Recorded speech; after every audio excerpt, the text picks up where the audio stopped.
MLB's free agent market won't end in 2022, and just because all the big stars have signed contracts doesn't mean there's no more excitement left. When 2023 comes, both players and teams will have to make hard decisions. The players will decide who they want to play for, and the teams will compare their worth. Now, in this video, we're going to talk about the toughest MLB free agent decisions in the next year. First off, at number 10, where will Evans Longoria continue his career? Nelson Cruz and Robinson Cano are the free agent batters with the most service time, but neither seems to be in high demand. Both are above 40 and just finished average seasons. There's also Evan Longoria. He's 37 years old and has been a two-way star for the Tampa Bay Rays for a long time. Still, he hit well for the San Francisco Giants over the last two seasons. In 170 games, he hit 27 home runs and had 119 OPS+. The three-time All-Star and three-time Gold Glove Award winner is said to want one more chance to win a World Series ring instead of calling it quits. That could make it impossible for him to go back to the Giants, who don't look like much of a threat to the Dodgers or Padres now that Carlos Correa got away from them. Even though they seem interested, the Arizona Diamondbacks are also not a good fit for Longoria. On the other hand, there's always the chance that no contenders call to offer him a full-time or even a platoon spot. If that happens, Longoria might have to bet on a long shot to win the World Series in 23. At number 9, where will Zach Greinke continue his career? If there's a pitcher in the free agent market who's like Longoria, it's probably Zach Greinke. Since he made it to the big leagues in 2004, the 39-year-old has done almost everything. He has won the Cy Young Award from the American League. He's been named an All-Star 6 times. He has won both the Gold Glove and the Silver Slugger Awards. He has also pitched in 2 World Series games. But like Longoria, Greinke still needs to win a ring. Greinke doesn't need a Cy Young to get into Cooperstown because he's 25th on the all-time Jaws list for starting pitchers. So it wouldn't be surprising if Greinke talked to the Kansas City Royals about bringing him back after the team gets back together in 2022. But after getting an ERA plus of 111, there's a good chance that other teams will reach out to him, giving him the chance to try something different. At number 8, what is Jurickson Profar worth? Even though the market is full of stars, Jurickson Profar is still an option for any team that needs a player who can hit from both sides of the plate and play more than one position. But at what cost? At the start of the offseason, most people thought that the 29-year-old would want a multi-year deal worth 8 figures per year, and that was before free agents started outperforming expectations left and right. Since then, teams have spent $3.6 billion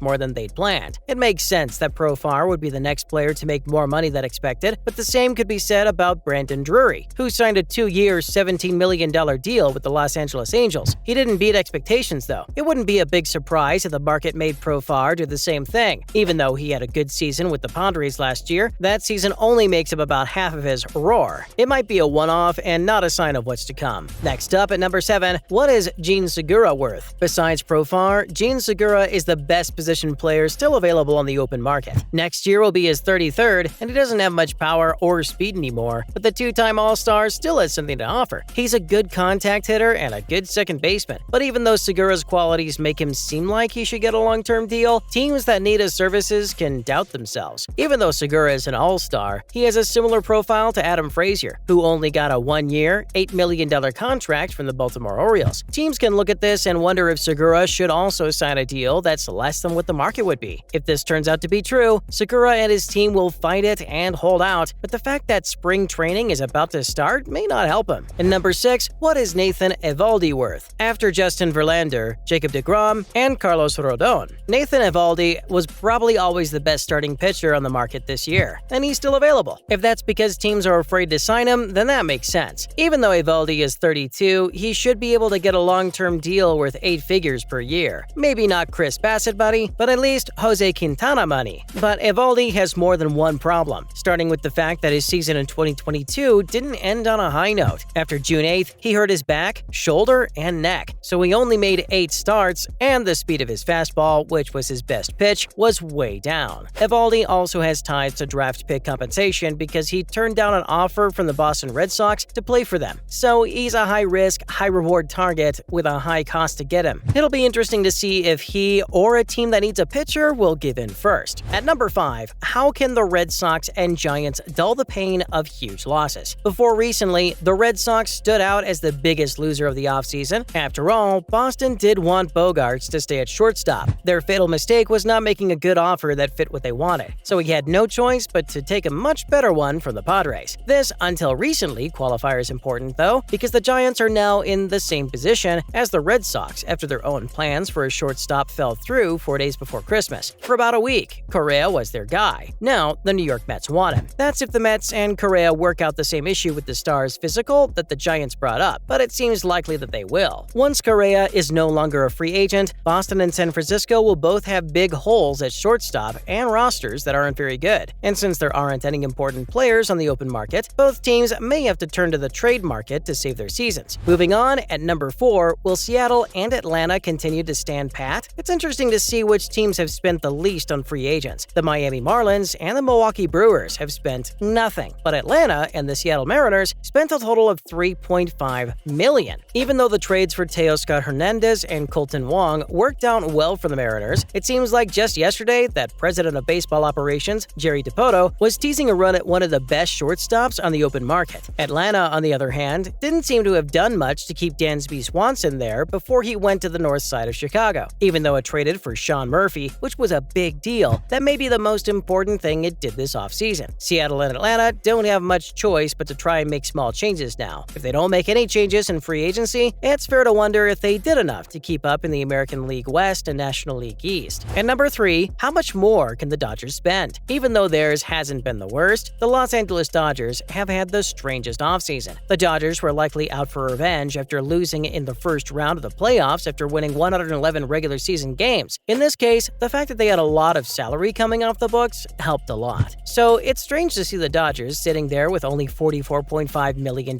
in free agent deals to show for their offseason. They haven't been acting like a team on a rampage, but more like a team scared of the luxury tax. Trevor Bauer, who will win the Cy Young Award for the National League in 2020, has been put back on the team. That put his salary back on the books, which means the Dodgers are $100,875 short of the $233 million luxury tax threshold for the next year. That doesn't necessarily mean that they can't do anything else, but if they don't do anything, they'll owe it to their fans to try to get Shohei Ohtani in the offseason after this one. At number 2, we have Aaron Judge. At the beginning of the season, when Judge turned down the Yankees' 7-year, $213.5 million extension offer, it was a huge bet on himself given his age and his history of injuries. But Judge went on to have a huge year that changed history. What he did was incredible, but Judge, who was 6 feet 7 inches tall and weighed 282 pounds, was also good in center field and good at getting on base, which only added to his appeal. If a bidding war breaks out with another team, like Judge's hometown San Francisco Giants, it'll be interesting to see how much more the Yankees are willing to pay than their first offer. Finally, at number 1, we have Jacob deGrom. Even though he missed more than a year of baseball because of elbow and shoulder injuries, deGrom made it clear that he was going to opt out of his remaining contract and see what else was out there. When deGrom returns to the Mets starting rotation in early August, he'll need to show that he's still an elite starter on track for the Hall of Fame. If he does, he could challenge teammate Max Scherzer for the highest average annual value ever for a starting pitcher. Given his history of injuries, it will be interesting to see how long teams are willing to sign him for. That's all for this video. Which player or team are you the most excited to see this year? Let us know in the comments below. Don't forget to like this video and subscribe to our channel for more exciting content in the future. Thanks for watching. See you next time.